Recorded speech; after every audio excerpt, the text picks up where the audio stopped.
Hello, and welcome once again to the Game Maker's Notebook. I'm Robin Hunicke, your host, and today I'm interviewing Tim Lewinson, who has had a fantastic 20-year career in games. We're going to talk a little bit about him breaking into the industry with passion and drive, getting into EA Canada early in his career, moving through a series of amazing games that he got to work on, including one of my personal favorites, Impossible Creatures, and then eventually landing a job working on Turok, which of course dovetails right into his love of dinosaurs and his own work on Savage Empire, his dinosaur-themed graphic novel. But I just want to say that the highlight of this interview, for sure, for me, was hearing about his experiences working with Method Man on World Gone Sour, Sour Patch Kids games. So I don't want to spoil this interview. There's a lot of really great twists and turns in it. I hope that you enjoy listening to it as much as I enjoyed giving it. Here he is.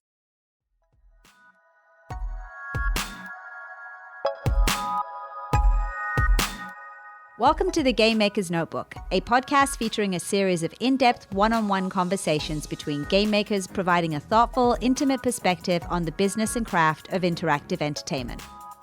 The Game Maker's Notebook is presented by the Academy of Interactive Arts and Sciences, a member-driven organization dedicated to the recognition and advancement of interactive entertainment.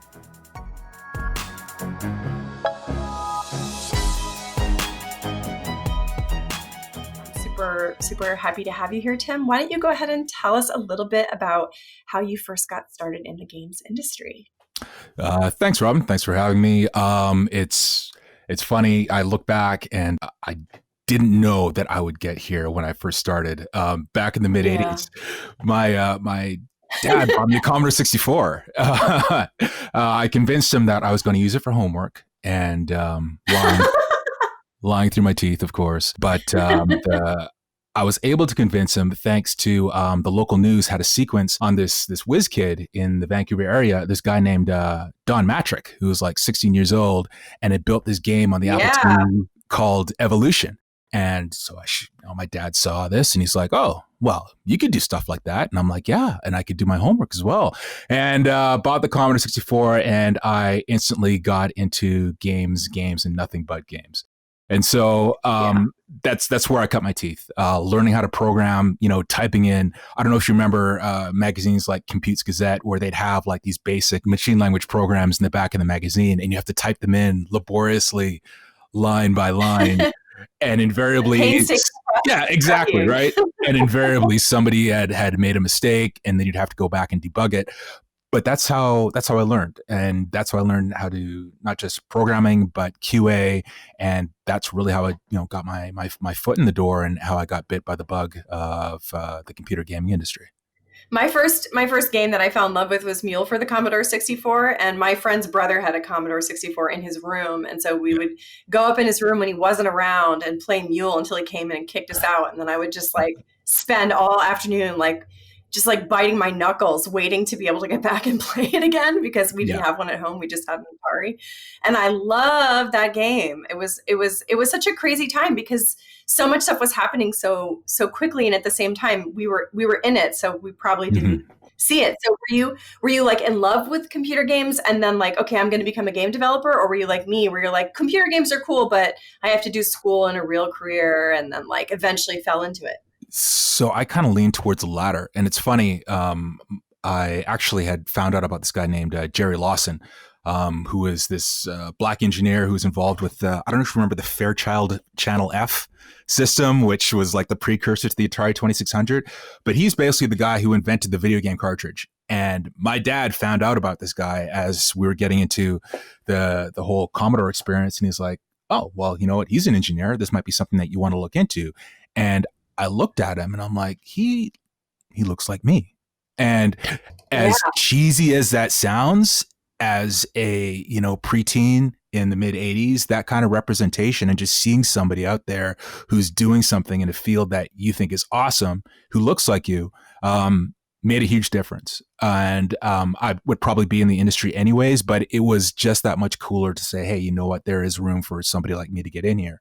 It's just funny that my parents were like, well, this computer stuff is great, But like you said, it's important to get a real job. So I actually went to school for criminology instead with the intent of becoming a lawyer. And Wow. yeah, I know. And after about 2 years of that, I made the decision that, you know what, I really need to get my foot in the door. And Electronic Arts Canada, which was Don Matrick, obviously the guy that I'd spoken about before, he'd formed Distinctive Software, the Test Drive series for Accolade and a bunch of other places, got bought out by EA, and I knew these guys were local. So I'm like, here's a place for me to get my foot in the door and see if I can actually make this video game career happen.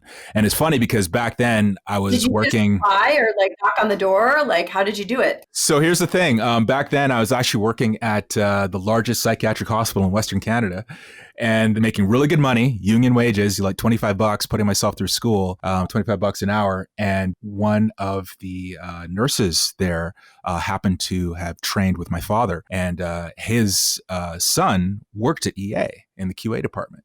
And so I sent my resume to him through his dad and managed to finagle myself an interview, you know, just by leveraging that contact. So it's pretty funny how life works sometimes. Well, and you know, this is actually something that I think about all the time, especially now, as the industry is so big and there's so many ways to break in now. It's really more important than ever to kind of make those connections and keep those doors open, especially, you know, as we're all kind of on lockdown at home. It's so awesome to know that just that one little connection can make such a huge difference in your life. So you do this, and then you get the letter back that says, or you know, the interview, right? And then you get the job. Like, that must have been totally amazing. So there's a bit of a story about me getting the job, and I'm willing to put this out there now because it's been long enough. I think that all the principals involved will forgive me if I put this out there. So I interviewed, and I go in, and I'm sitting on one end of the table, and across the table are 7 other people, all staring back at me. And in the corner, there's a copy of a baseball game on the Sega Genesis. And they handed me a pad of paper and a pen and said, we want you to watch this for 10 minutes and pull out all the bugs that you see.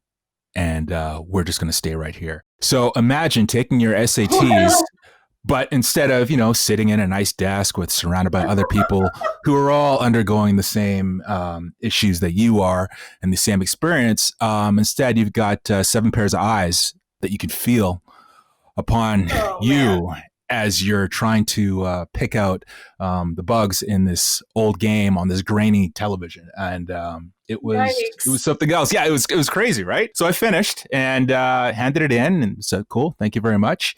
And then I didn't hear from them for a week. And I was freaking out. So I decided to apply a little bit of social engineering, deception, whatever you want to call it, and managed to...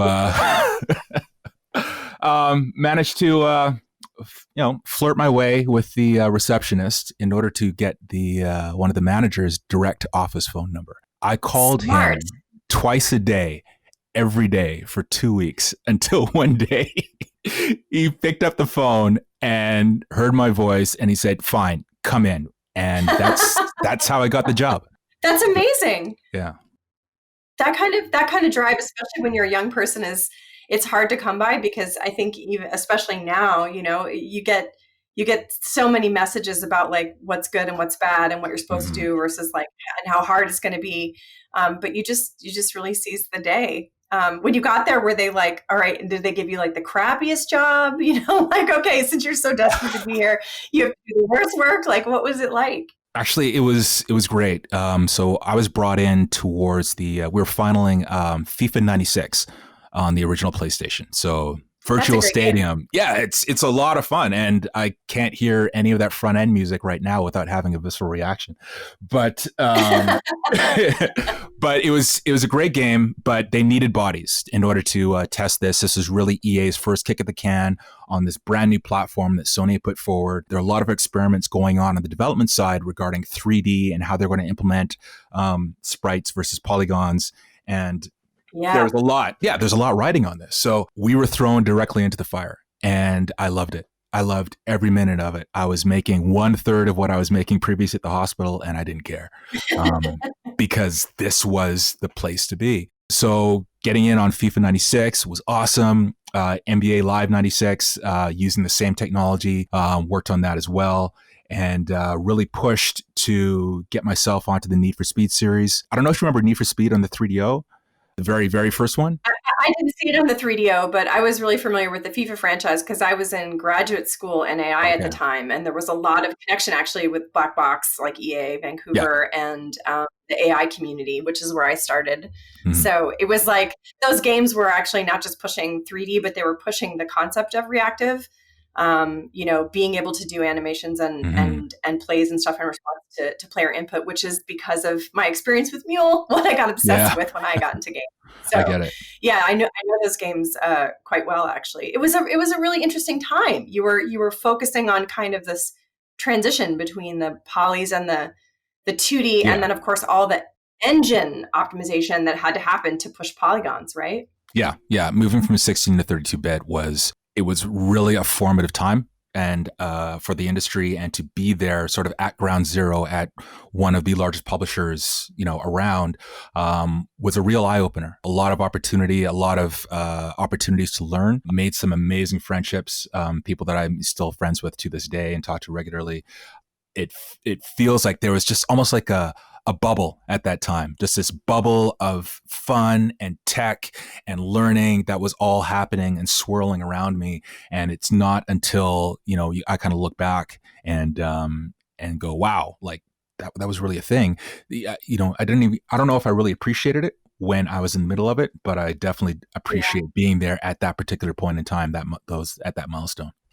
When you were in QA at that time, what were the things that you were really focused on catching and improving in those games? Was it glitches between the systems, like the 2D and the 3D system? Was it optimization stuff? Was it like, gameplay reactivity? Where were you focused the most? I want to say, like, with the first iterations of, say, if we're going to take FIFA as an example, we're really looking at, okay, here's how it plays on a 16-bit system, the old Sega Genesis version, for example. How does that translate over into, we're going to use sprites, but how do we use that with polygons, with plane shifting and whatnot? Now, they've done some previous experiments with FIFA 3DO, but this was really the first time where they had the power on the platform to push some new ideas, not in regards to gameplay, but more on the presentation side of things. And obviously, subsequent versions, they'd start making changes to the AI. We had set up what we call the FIFA test bed, which is where we would just literally do like AI testing throughout the course of the entire year in this really rudimentary, graphically deficient version of the game, but you could see how the AI could work and then translate that into the game proper down the road. But for those early days, it was very much about, okay, how do we take this experience, not break it, but still give enough oomph that, Sony and to a lesser extent, Sega Saturn would get behind it and, really promote what EA was trying to do in the sports space at that time. Yeah, so my first title at EA was The Sims 2. I worked on Sims 2 expansion packs. So by the time I arrived at EA, they were well into the sort of hardcore innovation on the graphics and AI in most of the sports franchises, and also this idea of maintaining a really bleeding edge in the tech, which meant that the QA team was really involved in development in a way that I think when you go into more recent times in indie development, it's like more of a service, and people really do a lot of their QA on the front end because the tools take care of a lot of this stuff. I think it's very hard to communicate to modern developers the critical role that QA played in helping engineering and artists really push the envelope and make something feel truly immersive. Yeah, QA was always seen as sort of the last line of defense. And some folks in the development team actually really, really got that. Others didn't, QA, they're just the mushrooms. Let's just keep them in the dark and we'll throw down builds and they'll tell us what's broken and otherwise don't talk to us. But there are certain teams, Pioneer Productions, who were the internal team for Need for Speed. They're a good example. The NHL team are also like really open to sharing and helping members of QA learn. And, back then, QA wasn't necessarily seen as a career path in and of itself, not the way that it is now. It was more of this is a stepping stone. Okay, I want to be a designer, so I need to get into QA. I want to be an art director. I need to, get myself a pirated copy of Photoshop and then go bug some of the artists upstairs and learn how to use this so I can get my foot in the door, right? But but it worked, whether it was production, whether, the different disciplines, it was still an opportunity to talk with people in the development team who were open to sharing and take advantage of those opportunities to network and to learn that were placed in front of us. And there were at that time, like I was in graduate school, I started looking into research in games, and I found that there were literally no programs, with the exception of maybe a couple of vocational schools, that even taught game development. So if you wanted to learn about games, you had to, like, for example, walk up to Will Wright at an AI conference and just start pegging him with questions about how the AI in his game worked. That was what I did. That was how I broke in. He's like, "You sound like a game designer." And I was like, "Oh, I'm just a grad student." And wait, actually, I could be a game designer, right? Like back then, there wasn't this idea of career paths. So you're in QA. What was your foray out of QA? How did you make that leap? So I guess the running joke inside QA, especially EA QA at the time, where it was kind of the Wild West in regards to hours and the time that you were spending. The running joke was that if you had a significant other when you started, you certainly wouldn't have one after a couple of months. And just because the crazy hours that we're working. And so that happened to me. I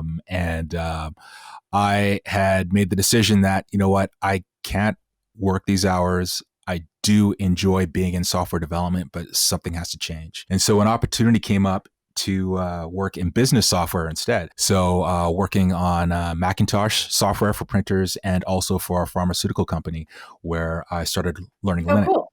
Yeah, it was really this huge swinging pendulum, like 180 degrees from this Wild West atmosphere where we're up till 3:00 in the morning and talking all sorts of smack and, very much an early 20s experience to this very corporate, buttoned up, this is pharmaceutical software. There's really no room for any kind of creative expression, no fun there. right? But then again, better pay, much better hours, but no real satisfaction in the job. It's very much this is what I'm doing. Trade-off.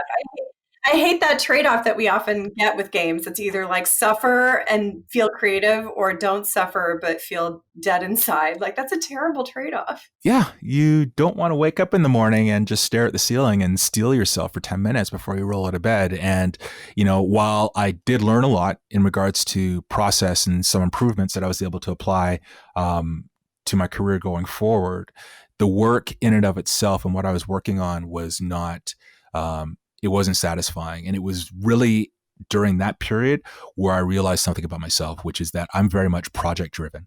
The changes that I've made for my career, obviously money's great. I'm not going to complain about that. But when I've moved from one spot to another, it's because the project that's being put in front of me, the opportunity that's being put in front of me is one that excited me.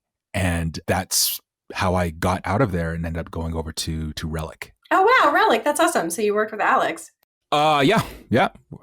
Worked with Alex. In fact, we were working together just before the buyout from THQ. So I was actually brought over. Yeah. So I was brought over to build the online gameplay team, which they didn't have. So back in the day, Relic had done this game for Microsoft called Impossible Creatures. I don't know if you remember it, this RTS. So I was hoping you would bring it up because Impossible Creatures was my favorite E3 booth of all time because Really? because it had those Impossible Creatures stuffies that you could take apart with the Velcro limbs and then stick back together. And I went back with Warren Spector. I went back to that booth 7 times to get more stuffies. I played the demo so many times so that I could get as many of those stupid things. And I kept them until they literally fell apart. I loved it. I loved it so much. Well, Impossible Creatures did pretty well for Relic at the time. And, the idea of, hey, I got this tiger, I got this lobster, let's smash them together and see what happens. I'm like, and I asked Alex, I'm like, so how did you get this greenlit? And he's like, well, I talked to him. I'm like, and you know how Alex is, right? Just this firebrand, right? I can see how how you could pull this off. Amazing. I would never give you the money for it, but I'm glad that you did it. So Dawn of War, which is a Warhammer 40K series title that we were working on, this was the first RTS that we're going to ship post Impossible Creatures, and THQ was, talking much more seriously about acquisition at the time. So there was a lot riding on this. And previously, with Impossible Creatures, Microsoft had taken care of, the online gameplay production, the balance work, and whatnot. So we had them to fall back on. We didn't have that for THQ. So Relic made the decision that this was something that we were going to build in-house. And they brought me aboard to build this team. So I treated it like, Wow. it was crazy, right? Like this is what I'm talking about when it comes to opportunity that's put in front of you. This was something that I could own, and that was going to be a foundational piece of a company that I really respected. And so when I was approached by John Dowdswell, who's a former GM and who was actually my first QA lead on FIFA 96. So he called me up and he's like, we really need you to come over. Yeah. So I hired, 4 of the best gamers across the country, across Canada to come to Vancouver and work on Warhammer 40K. Guys from Quebec, Ontario. We actually had hired one guy, a local dude from British Columbia, who had gone to South Korea and had been competing for the previous year and a half at the highest levels in StarCraft. And I'm like, hey, come back to Canada. You can work here. And it was great. Each guy got assigned a race, Orcs or Space Marines or Chaos or Eldar. And they would just go at it every single day. We were balancing, we were tweaking, and they were passionate about it. Like, think about taking 4 of your most passionate, crazy Twitch streamers and bringing them to work and having them just go at each other. Like, these are young guys, right? These are 17, 18-year-olds. And so there's a certain a roughness, I guess, when it comes to the corporate, how these kids fit into a corporate environment. But that was okay, because I was able to shield them from some of the THQ kind of stuff that you'd have to deal with on the corporate level, and really let them focus on making the game play as well as it possibly could. And it was awesome. Company of Heroes, which we shipped shortly afterwards, which was my first 90% rated game, also benefited from this strategy. And I learned, at that point, that if I was going to be successful, it was helping other people be successful, and getting the smartest people in the room and then moving roadblocks out of their way. That's actually that's a huge learning for someone. I think when we first start out in any career, we often think, I just have to excel. I have to excel. And there's books like What Got You Here Won't Get You There, which basically say, if you're stepping into management and you have a role where you're going to be organizing labor and helping people get stuff done, your job is to get those roadblocks out of the way. And that's a great lesson to learn on the ground. And I imagine that your experience in QA helped you have both empathy for their desires and their needs as players and essentially QA for your own game, but also thinking about the experiences that you'd had previously. So how long were you at Relic, and then what did you do after that? So I was there for a few years. Like I said, we shipped Warhammer, the first Dawn of War, to a great critical reception. Company of Heroes came out and was rated even higher. And then I worked on 2 sequels for the Dawn of War series before I got the call from Disney. Now, Disney had just purchased Propaganda Games, which is run by my good friend Josh Holmes, who was who's down at 343 for a while, and now he's running Midwinter. And so Josh is running Propaganda at the time, and they were looking to bring back Turok. So this is an IP, and I gotta say, dinosaurs. Yeah, exactly. So I don't know how much research you did regarding my background, but I am a massive dinosaur stan, and Turok is an IP that was really near and dear to my heart. So when Josh reached out and said, there's a position here as senior designer on this game, what do you think?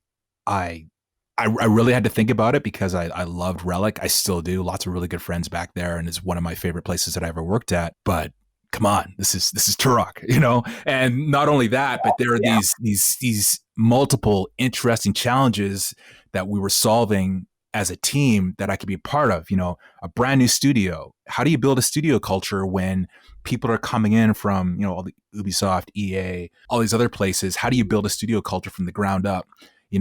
How do you pioneer new work in this brand new engine? Because Unreal Engine 3 had just been released. In fact, we were one of the first games to use UE3 at that time outside of Epic. Oh, wow. And then number three. Oh boy. Yeah. With all the technical issues you can imagine. Yeah, take that and multiply by 10. And then number three, we were resurrecting an IP that hadn't been touched in years, and that Acclaim had kind of, run into the ground. And so these are all challenges, but challenges that I wanted to be a part of and that I wanted to meet. So I made the jump, and it was great. I got a chance to focus on dinosaur artificial intelligence, which is my big thing. Yay! And really focus on the AI, and it was awesome. We shipped. Critical reception wasn't there, but people who got it. And I look at that game, looking back now, in comparison to some of the higher Metacritic titles that I've worked on, and it's still like the most near and dear to my heart. Like, I still have my Xbox 360 hooked up with the original developer faceplate. Like, thank you for joining us at launch. I still have it hooked up just so that I can play Turok and Outrun 2, but mainly Turok. Well, you certainly beat Trespasser in terms of your Metacritic. So you never have to worry about that. You're not the worst dinosaur game ever made. I love the way you frame that, Robin. Thank you so much. I had some friends that worked on that one, and it's definitely not a positive memory. So Turok, I mean, Disney, did you do a move then? Were you moving around for all these jobs? Nope. It's weird to say that in 2020 where you just do them from home, but what was your country like? So it was all Vancouver. And at that time, Vancouver as a hub for, AAA gaming was still thriving. Radical's around as well. Ubisoft Vancouver was there. Relic, obviously, like. Clay was maybe starting up around then? Yep, Clay. So started by a programmer friend of mine from Relic, he left and started Clay. So it was funny. It's almost like EA Canada was like the tree, and then all these acorns, were planted around the Vancouver area. So there was opportunity if you wanted to move around and look for it. So you didn't necessarily have to go back east or go down to the States. Vancouver was very much that AAA hub. However, and I'm gonna pause here for a second. However, 2009 was coming, and yeah, right. So the massive economic downturn, and we'd been spent about a year with Turok 2 in pre-production, and we were making great progress. Learned a lot from the first one. Had some really great USPs that we had designed for T2. We'd also been working on Pirates of the Caribbean for a while. My good friend Gio Corsi was producer on that, and we're having a really good time. Yeah, we were having a really good time, but Disney made the call that they were going to consolidate their resources for IP that they actually owned. And so they ended up canceling Turok 2 and put some of those people against the Tron legacy title, and then let a bunch of us go, including myself. So here I am. Was that your first layoff? Yeah, that was that's amazing, actually, at that time, right? I mean, there were a lot of studios going down. Yeah, for sure. It was weird. Solid 10 years there. I was doing okay. I had a decent run. That's problem great, being, actually. Yeah. The problem being is that because Disney had consolidated, and then you're looking at places like Radical and Ubisoft, they were shutting down or consolidating, and that the opportunities weren't there. And I didn't want to leave in order to keep working in games, but it became pretty clear that something would have to give. So my choices were actually kind of stark. I had good choices if I wanted to go back east. I actually had 2 creative director positions offered to me that I had interviewed for. They were offered to me, one in Quebec City and one in Montreal. I'm sure you can guess which companies, but that would involve, but that would involve, moving my family across the country. But solid employment. Did you have kids and Yeah. how big was your family? So I got married. I had two boys at the time, both quite young, and had managed to, purchase a house in Vancouver, which even back then was kind of crazy. Even though the real estate market now is even worse, but back then it was still pretty nuts. And so, and my extended family is here as well. So there were roots that I didn't want to give up in order to go east and take one of these creative director positions. However, hey, it's a solid job, solid employment. Or I can make the choice to stay in Vancouver and build something here. So I made the choice to be wholly irresponsible and build something in Vancouver instead. So good for you. Yeah, right. Well, you do it or you don't. And I always knew that if I didn't take the plunge when the opportunity was in front of me, when it was most dire, I certainly wouldn't do it when I was comfortable. So, you know what I'm getting at? Like, so this is really the opportunity that was in front of me. I really do. So I started a company with my partner, Mike Brazel, one of the absolute smartest people that I know in the world, a brilliant programmer. And his technical knowledge carried us forward, and we created Massive Bear Studios. My job was to, doing the dance in front of whiteboards, for clients like 2K and Microsoft and Ubisoft and all that stuff to get work. But it worked, and we made it work for a few years, to the point where we worked with 2K on Mafia 2, helping them port the engine over to PS3. Did some work with Microsoft. In fact, we were one of the first studios outside of Microsoft to work on Kinect.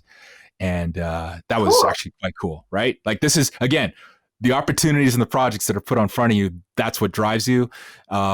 This was the opportunity that drove me. So it was great. Ended up selling my stake and after a while, because while being in that position was fun, and it was not, I wasn't involved in actually making the games. We were always working on somebody else's stuff. Right. And when you want that opportunity to flex your creative muscles, right? And when everything is about, making sure that the business is staying afloat and holding up your end, it's hard to find the wherewithal to be like, okay, now we got to work on our own thing. You're always figuring out how much money you can put aside in order to hire your own people to work on a demo, go down to GDC, go down to E3, go from, hotel room, and you're flogging, like, you know what it's like. I do. Can I ask you, like, when you were in that phase, like, what did you do to motivate yourself? I think a lot of people that listen to the podcast are in this new world where essentially the only way to build a studio is to have that demo and to bring that demo around and do the dance now in front of your PowerPoint slides, or better yet, with a working build. What were the things that you found helpful when you needed to motivate yourself to sell? My mortgage, my kids. The pace monster of your build. It's funny. Back in the day, when I was working at the Mac software shop, I was also working as a bouncer on the weekends, Thursday, Friday, Saturdays, and just something new. I'm Jamaican background, and if you don't have two jobs, you're not trying. So one of the head bouncers there, he's like, look, having a family will sharpen your focus. And I didn't want to hear that, but it's true. It very much did sharpen my focus. And as much as I wanted to make sure that I was learning, that I was getting this crash course in studio building, at the end of the day, we've got bills to pay, and we've got people to look after that are depending on us, and that will motivate the hell out of you. So that certainly didn't hurt. Let me put it that way. Yeah, it's funny because when you're in that position, as I am now, day to day, there's the different thing of where you wake up and you look at the ceiling and you try to think of the like 4 most important things to do that day, because there's so many things to take care of and so many possibilities, right? Like it's more of like, it's not steel yourself to go work at a dreaded job. It's like, how can I do as much of my job today as possible, but also, not burn myself out, right? Yeah. It's a real balance. Oh, absolutely. Absolutely. I agree 100%. It's funny because I wasn't dreading it, like this is mine, like for better, for worse, like my name is on this along with my partner. And that is for somebody like me, for a personality like me, like that's actually a really good feeling. Yeah. But it's also pressure. And so you want to make sure that you're, making the most of each day and being as effective as you can while still leaving enough in the tank for, what the things that really matter, when it comes to family and stuff like that. But I will say this. Yeah. But that PhD in studio building, those are lessons that were hard fought. But I've been able to apply those to our team's work when it's come to creating Respawn Vancouver and building that studio. Yeah. So tell us about that transition. I was approached by a good buddy of mine, somebody well, a guy named Adam Boyes, and he was running this. Yeah. Formerly of PlayStation, now CEO or GM at Iron Galaxy. Is he CEO? I don't know what he does over there. I don't know. Dave Lang does all the work anyways. Dave Lang does all the work. Yeah. But so Adam's one of my good buds, and he was working on this title called World Gone Sour, which is a platformer, and he needed an executive producer to step in and help ferry it over the finish line. And this was a partnership that we were working on with Kraft Foods for Sour Patch Kids. Now, oh, wow.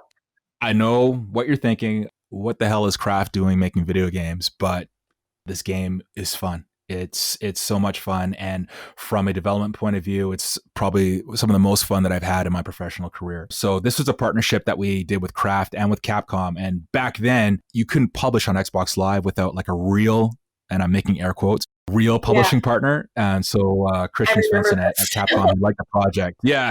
And he gave us the support we needed and said, you know what, we'll do this. Yeah. It's that kind of gatekeeping. I'm glad that's out of the way, that people don't have to deal with it anymore, but that's just the way that it was back then. But yeah, easily like one of the most off the wall esoteric projects I've ever been on. We would just throw stuff at the wall. And if it's funny, if it sticks, we're going to figure out a way to get it in.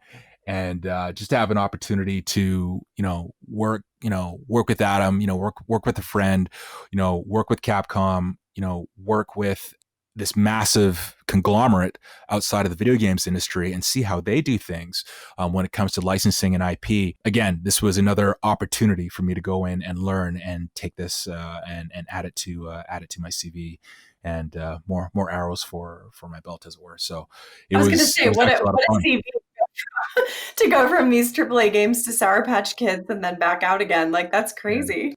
No, it was good. Learning how to publish on, simultaneously publish on PS3, Xbox 360, and Steam, strictly digital. It was great.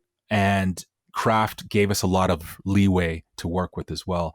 In fact, so we realized late in development that we needed a narrator for the tutorial section. It just wasn't sticking. So Adam and I were on a call and we're like, well, who'd be cool? We should get that old guy from The Office, the US version, see if Creed Bratton wants to do it. And it was kind of like, yeah, wouldn't this be cool if, but no, he'd never do it. And he did it. Not only did he do it, what I didn't know about Creed was he's not just an actor, he's like an extremely accomplished musician, like from the 60s. Like he's got albums and everything. Like he was really, really good. And he can freestyle rap. I was shocked at the I know.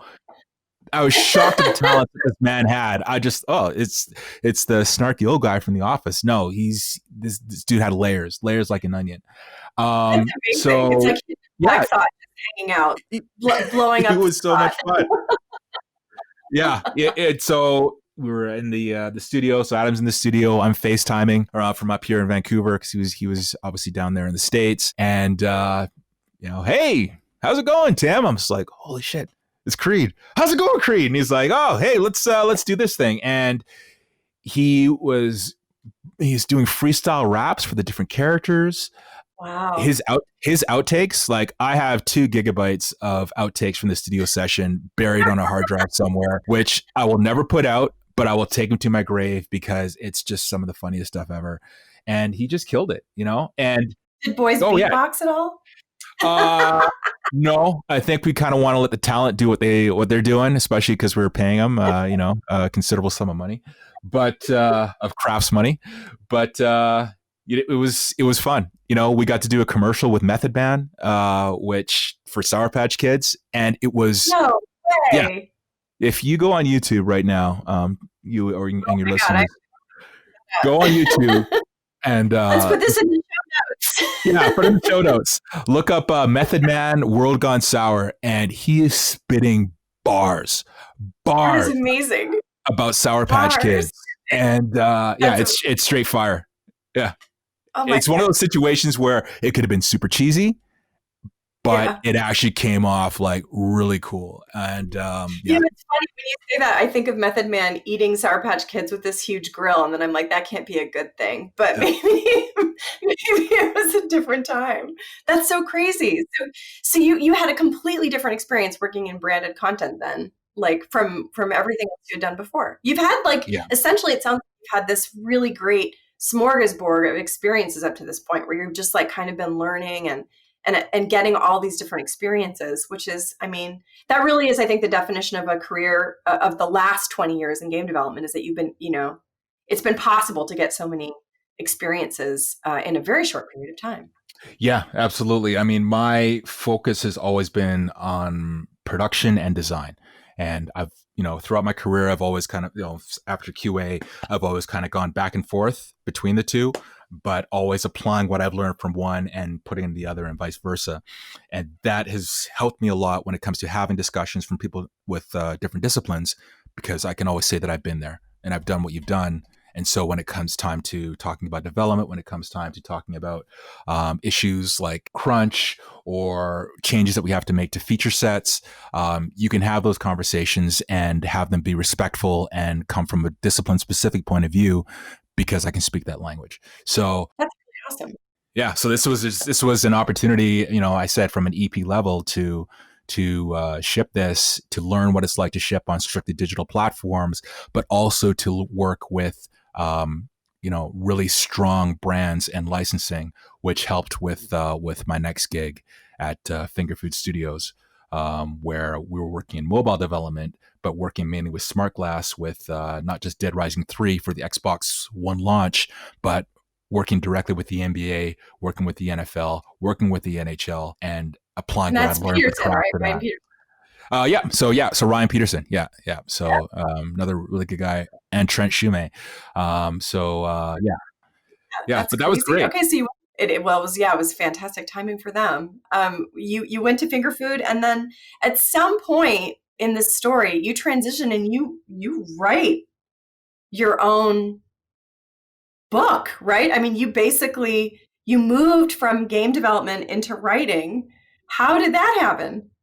Yeah, sometimes you wake up and you're like, I don't have enough stuff to do in the day. So you seem like a very important person, Tim. You seem like a guy who just is never got enough to do. That's right. So as I mentioned before, I love dinosaurs, and there were some stories that were kicking around in my head post Turok 2 that I really wanted to get out there, but I can never figure out the best way to do it. I'd had some pitches, when I was working with Massive Bear and with other studios about, hey, maybe we could do a game based on this, but it's hard, raising venture capital, especially at that time for what would most likely have been, single player experience, was pretty difficult. Got into a lot of really good rooms, but it was really difficult. And some of the feedback that I got, in fact, one of the most useful feedback that I got came from a Hollywood actor that I met with, who I'm not going to name, but he's like, look, I like the idea, but you're coming in too big. You need to establish IP at a level that people can look at and say, oh, it's successful here. Maybe there's an opportunity to actually start investing more and make it something larger. And so I sat down and said, okay, I'm going to make a graphic novel, and I'm going to run a Kickstarter. So you may not know this about me, but I'm the kind of person who I will do something because I want to do it, and I will worry about the issues later, the consequences later. Don't let anybody tell you that that you can't do something. In fact, the quickest way to get me to do something, which my wife has employed to various degrees of success throughout the year, is to say, no, actually, you shouldn't be doing that. So I decided I was going to run a Kickstarter, and for my book, Savage Empire, and it's based on a earthquake finally triggering in Southern California, time travel and portals and dinosaurs flooding out and starting to munch their way across Los Angeles, and it was great. I had everything written out, but I'd never actually run a Kickstarter before. I never actually produced a comic book before, and I wasn't going to let that stop me. So I did my research and applied, my production skills to that. Did my research on successful Kickstarters, on unsuccessful Kickstarters, and about 18 months of that, literally just doing nothing but research and preparation, and finding the right artists, finding letterers, getting example sheets put together, figuring out what sequencing was, the whole 9 yards. And so when I launched it with the expectation that, I hope that it works, but my name is on this, and if it fails, I'm going to feel really, really bad. So this is going to be a full-time job. So I treated it literally like a second full-time job, and managed to raise $15K in a month from scratch. That's so kick-ass. You basically taught yourself the comics industry and transitioned into this space to prove out your IP, just through sheer force of will, which is a huge accomplishment. Like around this time, actually, probably Evan was working on Black Panther. So there were a bunch of people that were kind of moving into this space and trying to kind of tell stories in that space with a passion that blended, I think, representation and science fiction. Did you feel like you were part of a movement at that time? Or is that, again, one of these things where you're just at the bleeding edge and you don't know it until it's happened? Well, I was alternating between being head down and focusing and making sure that I was prepared, and then sticking my head up and making sure that I was networking and talking to people who'd done it before, reaching out to folks like, the Black's Comic Chat podcast, and, and just, hey, what are the roadblocks that you guys have seen for other Kickstarters?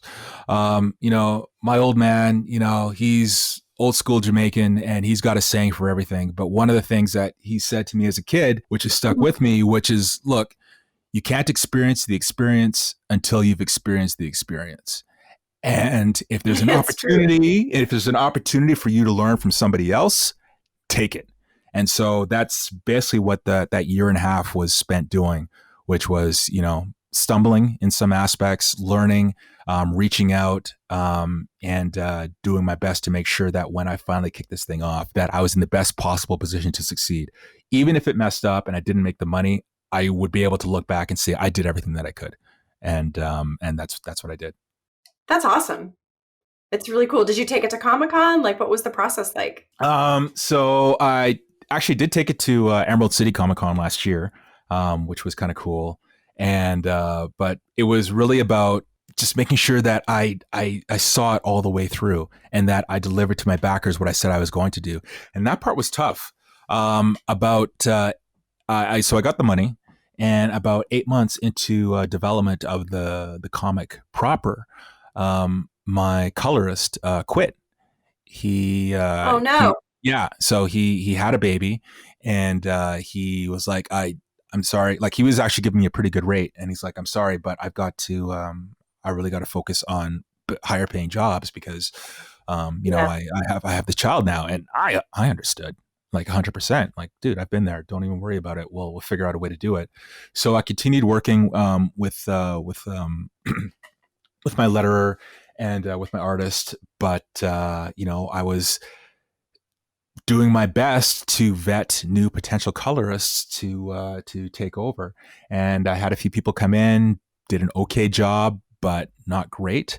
And I got to the point about 2 months afterwards where, I was behind, and I'm like, okay, I need to let my backers know that this is going to be late, but I need to be super transparent as to what is happening, because the one thing I've hated about Kickstarters, like I've invested in a lot of Kickstarters, you know, some good, some bad.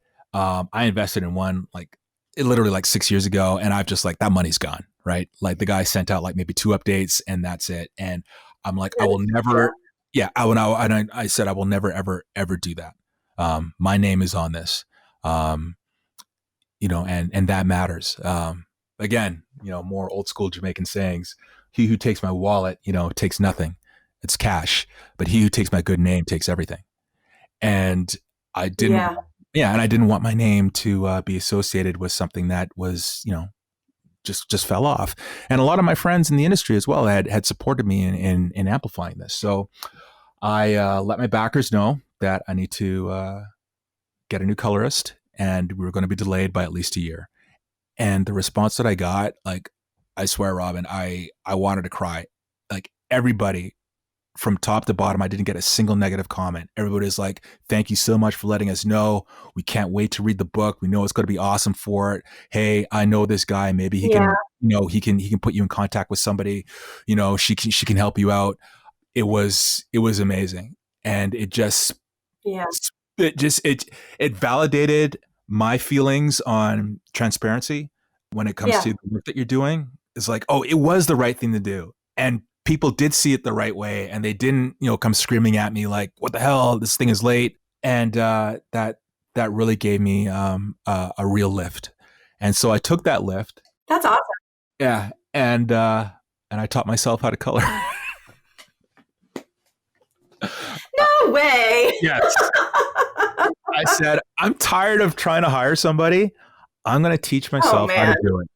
And I'm just going to ask you right now, will you run for president? Because we really need some help there too. You know what? I'd love to, but I'm pretty sure it's limited to American citizens only. I've got my UK citizenship. I got Canadian citizenship. Yeah. I mean, I'll come down. So, That's amazing. So I spent 2 months teaching myself through YouTube tutorials on how to color and how to shade, and I shaded the rest of the book. So I did 80 pages of a 90-page book on my own. Wow. That's a lot. I actually dabbled with comics when I was first starting out in gaming, and I know that comics are a thankless, difficult task, coloring especially. Page after page, trying to keep everything consistent. It is a really hard job. That's totally amazing. Yeah. So are you working on the book now? Where are you now? Like we're up to present weird times, right? Yeah, like where are you? So the book is done. It's shipped a couple of years ago. It's on Amazon. So go to savageempire.org and it'll take you directly to the order page, Kindle and paperback. And it's actually selling like decently well. I'm not going to retire off of it, but awesome. I can point to it. Are you going to make a game out of it? Who knows? I mean, before I joined EA, you got to sit down with legal and talk about all the stuff you work on outside of work. And so they know about it. It's been cleared. Maybe I'll pinch it to Vince, Respawn one of these days if we got nothing else going on. But right now, I think I'm just going to hold on to that as my baby and figure out what I want to do for the sequel when the time comes. Well, I mean, if you're working at Respawn, you're probably not doing anything important, right? I mean, you're just like hanging out there, right? Oh, no. I just sit here. I just drink beers on Zoom all day long. Yeah, it's awesome. We're not busy at all. Apex just runs itself. Yeah. I was going to say, I mean, so you're now at the culmination of your career. You're working on this massively successful online title that probably leverages literally every skill that you've built. Like this is like kind of like you're at the top of the pyramid now, right? It's definitely the apex of my career. Yeah, sorry. I had to do it. I couldn't let it slide. You're a dad, so you get. Oh yeah, I got dad jokes for days. Trust me, we'll be here for 3 hours.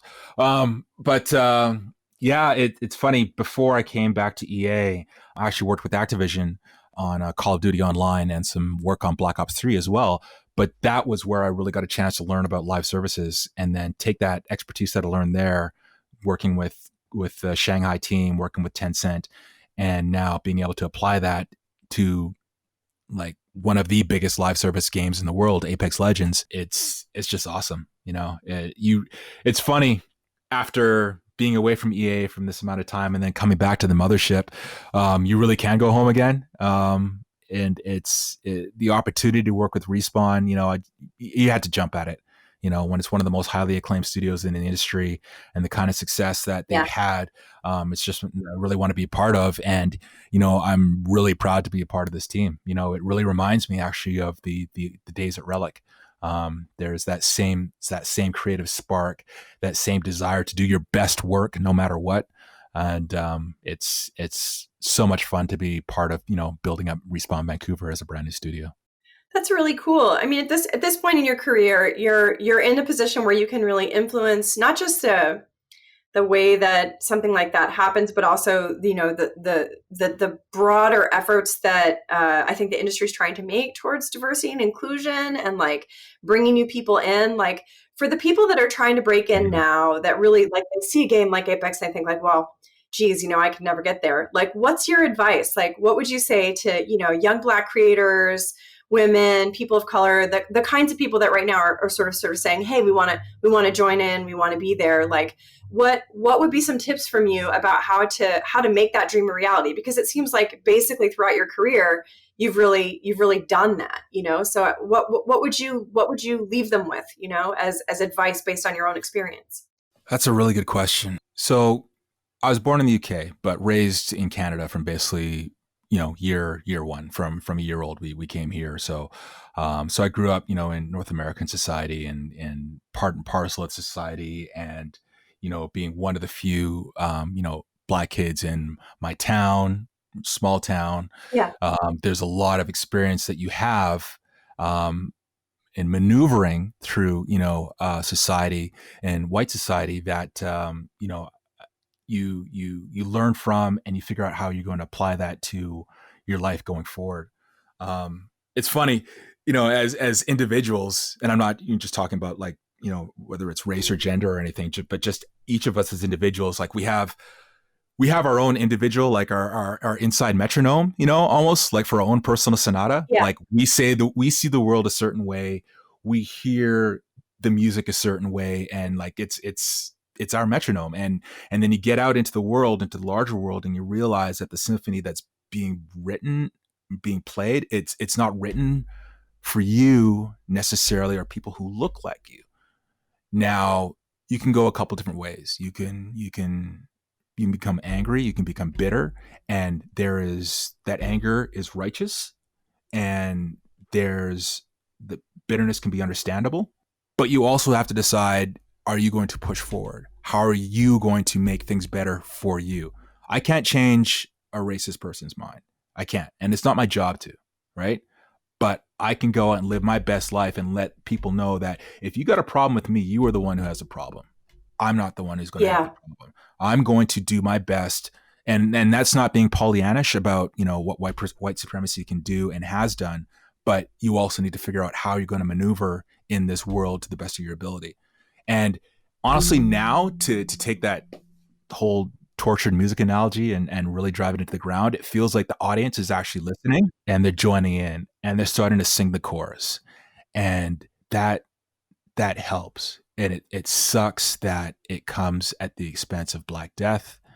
And, I got to be honest, I've had some very, very down points over the last, few months, but I've also had some really up points as well. It's funny, when, the protests really started kicking off, it seemed like every brand out there was doing white text, black background, Black Lives Matter. We stand with the protesters. We stand with, what happened to George Floyd is horrible, yada, yada, yada. And you can tell. And it's I don't know if it's something that comes from, like I said, growing up in this society and being attuned, but you can tell who's about it and who's not about it. And if you're going to be about it, then you have to be about it. It's all fine and dandy, like it's nice for people to say, but faith without works is nothing. It's nothing. It's empty. Yeah. and it's funny. I don't know, how much exposure you've had to what EA has been doing, but I got to say that as a black man, I am actually like really pleasantly and cautiously optimistic and surprised at how well the leadership team has actually responded to Black Lives Matter. That's fantastic. Yeah, and it's then that's just not words because I wouldn't say it. You know, I'm the kind of person who tends to call things out the way that I see them, and if it wasn't up to snuff, I just wouldn't mention it. But I kind of have to mention it because it actually has been better than I would have expected from a corporate entity. when I was working at EA, uh, I was really impressed as a queer person to work on The Sims and see how they really came down on the side of we believe in same-sex relationships. We believe in the ability for you to build a world that represents you and your presentation and your gender the way that you want to, and really have consistently supported that in the franchise. And it was always one of the guiding lights, I think, for myself and several others who were, in the diversity pictures at EA and did a lot of work in those spaces. And I think that it is really, really crucial for companies to walk the walk. I think there's also just there's a kernel of something in what you just said that I want to sort of bring up again and really reinforce, which is that, there's a sort of a religious philosopher named Anthony DeMello. He's passed away now, but he has a bunch of books about, sort of waking up and being in reality. And one of the things that he says is, you don't have to make yourself upset to take action. It's true when bad things happen, like if you see a person on the street who's suffering and starving, you can take action right at that moment. You can help that person. You don't need to work yourself up into a frenzy before you do it. You just need to take the action. If you work yourself up into a frenzy and get really upset at the injustice of that before helping them, now there are two upset people in the world. Whereas if you just take a moment, acknowledge it, and then work on it and put your effort forward, then you're really making a difference without also causing more suffering undue to you. And I think that idea of like, it's not your job to change everything. It's your job to focus on the problems that present themselves to you in your life is something that I think a lot of people absolutely take energy from, right? Because it is so exhausting, not just the George Floyd stuff, not just the mismanagement of COVID in the United States, for example, but also the Me Too stuff that's been coming out. There's so much, right? And I think this, I don't know. I guess your story is really inspirational because it shows that you can learn from others and you can make a path and do it your way, but without compromising your values, especially around, like you said, family, time spent, and the things that really matter. It's everything that you just said is spot on. It's funny. You go on social media and you have trolls and whatnot are going on about being woke and whatnot. I'm like, I don't think you really want to be woke, because to be woke is to be aware and to be in a rage almost all the time. And whether that rage is simmering or whether that rage is being expressed in a way to make people understand and listen because you refuse to listen to this point, that anger is still there. But it's what you do with that anger that makes a difference. And I was angry. I've had experiences, throughout my career, some really horrible ones, some really racist ones. And I could sit back and say, I'm just going to wallow in that anger. I'm going to take that and I'm going to use that to drive me forward. I'm going to use that to make things better for the next, black creative that's coming behind me, or the other person who is seen as other, and I'm going to make things better for them. It's funny when you look at, when you say Black Lives Matter now, it's like the new hotness, and that's great. Even though some places, some people treat the words like it physically pains them to say it, but when you see the leaders where you are, who give you an opportunity to lead, who give you an opportunity to get into the room, and who are willing to get in front of everybody and say Black Lives Matter. Like here's an example. So we have, fairly regular Zoom meetings as a company, at Respawn and at EA, and you have an executive team, that sets a strong tone, from Andrew Wilson and Mala Singh and onwards, and they're consistently making a point to lead off with Black Lives Matter and then dive in without any hesitation as to what that can mean, that day within this company, while recognizing like their own position and their own privilege. Like, that's powerful, and it's not performative. It's real. Our COO, CFO, Blake Jorgensen. So he's the executive team sponsor for the Black Employee Resource Group and has been for some time. And he's made opportunities available for us to meet with like other Black leaders and bring those people into EA, like heavy hitters, and talk about those experiences. So we have an opportunity to talk with people who understand our perspective, but also know how to push things forward. And when you have like the people at the highest levels of the company who are behind that, it makes a huge difference. Like here at Respawn, with Apex Legends, we made a point to not only just make a strong statement in game, which not a lot of places did, by the way, but we did on Apex. It's really true. But but Vince is supporting us as a team to help drive additional initiatives that put the work against the words. There's room for improvement, obviously. There's always going to be room for improvement. There will always be room for more and better representation in the decision-making rooms. Like, nobody is off the hook, and that goes for Respawn and EA as well. But there are some companies and some places that are moving forward from a much better position than others, and this has to be one of them when it comes to like setting that standard for the response to racial justice. Like, it's different here. And I'm very, very proud to be a part of that. Like, that stuff actually matters. It's really, really fantastic. I mean, I think when I teach at UC Santa Cruz, and I have a lot of students that come from either underrepresented backgrounds or first-generation Americans, often the first person in their family to get a college degree. Their parents came to the States to give them better opportunities. And a lot of the conversations we have is about how to really stay connected to one another through these times, and to create momentum despite the fact that things are really disparate and disconnected in some ways. I think in other ways they're more connected than ever. When you think about the resources that are available to young developers, young Black developers, people who are queer, trans in this community, there's so much more going on now than there was when we both started, in like early 90s. It's a completely different place because it's so much bigger.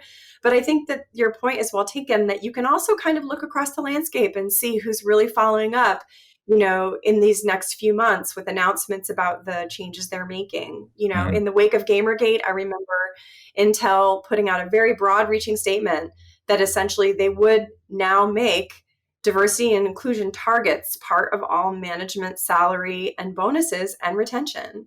And if you didn't do extra work to make sure that diverse candidates were getting interviewed and that diverse hires were staying, that it was going to come out of your paycheck. And like, those kinds of commitments are really, really critical now. So maybe we can encourage everybody listening to keep an eye out for that stuff and amplify the people that really are putting their actions where the donations went. You said, putting it to words. The amplification, like, that's the word that you'd said that I really want to key in on. And not just amplifying the efforts that are being done on people's behalf, but amplifying those voices as well. Like, people who don't necessarily get that huge audience, using your social media accounts to retweet people who, and use that for their benefit. It's tough to sometimes step back and say, this isn't my time to talk, or I'm not the most qualified person to talk on that. Like, that's rough, especially when you're worried about your career or how you look. But to make room, sometimes you have to move. And I can say that as a man, that I have to move and I have to make room for women in the room. And I may be used to, well, hey, I got all these great ideas. I've got all this experience, yada, yada, yada. That's wonderful. But if I'm not making an open space for somebody else who may not have that opportunity, then I'm a hypocrite. and I'm acting in the same manner as, people who have done that to me. And really that makes me no better than them. And I don't want to be that person. I mean, you think about ways to make things better and to leave things better than how you found it. And really that's how I've gone through like my whole career. And when it comes to, sharing things with my three sons now, I want them to look at life the same way and not to be scared to put themselves out there. I want to have that same kind of, I don't want to say mindless, but sometimes mindless fearlessness that I've expressed, that I've done throughout my career, to go out and experience life. And like, don't get me wrong, I've had the talk with each of them. Yeah. In painstaking detail. My youngest is 9, and I've had to have that chat with him, and it pains me like nothing else. You worry that you're taking away their youthful exuberance from them too early, but it's also clear that to anybody who's been paying attention, that more than our childhood has been stolen from us for hundreds of years, like our actual lives. So I would do them a disservice by sending them out into the world unprepared, but I would also do them a disservice by sending them out into the world without the desire to participate fully in that world. And it feels now like more and more people who would previously stay on the periphery aren't looking away, and they're becoming allies. And I'm not really a big fan of the word allies. I'm more about accomplices, but I get it. Like, I want people who are invested in our success as much as they can, and I want to be that kind of person for people outside of my group, whether it's like, trans or LGBT or anything that I am not as a cishet Black male, but I can open the door and say, hey, reach out a hand and say, hey, come on in. I want to hear what you have to say. Then I want to be that kind of person and be invested in your success the same way that people have been invested in my success throughout my career. Tim, I just really want to say thank you for taking this time to talk with us. It's really been a pleasure to hear about your journey and all of your accomplishments. It's just insane how much you've experienced in the short window of time that your career has had. And I'm really, really looking forward to hearing more from you. I would definitely play your game. I hope that you do. I really, really do. It is thanks, really, Robin. really wonderful getting to know you. And I'm sure everyone out here really enjoyed hearing about your experience, and especially this last part. Just want to say to everybody that it does happen. It does get better. You can actually push through even very difficult times and make a huge difference in the world just through your own actions. You do unto others and you live every day with joy. It makes a huge difference to the people around you. And that is what matters most in these times. So thank you so much, Tim, for your time. Thanks for having me. This was a lot of fun.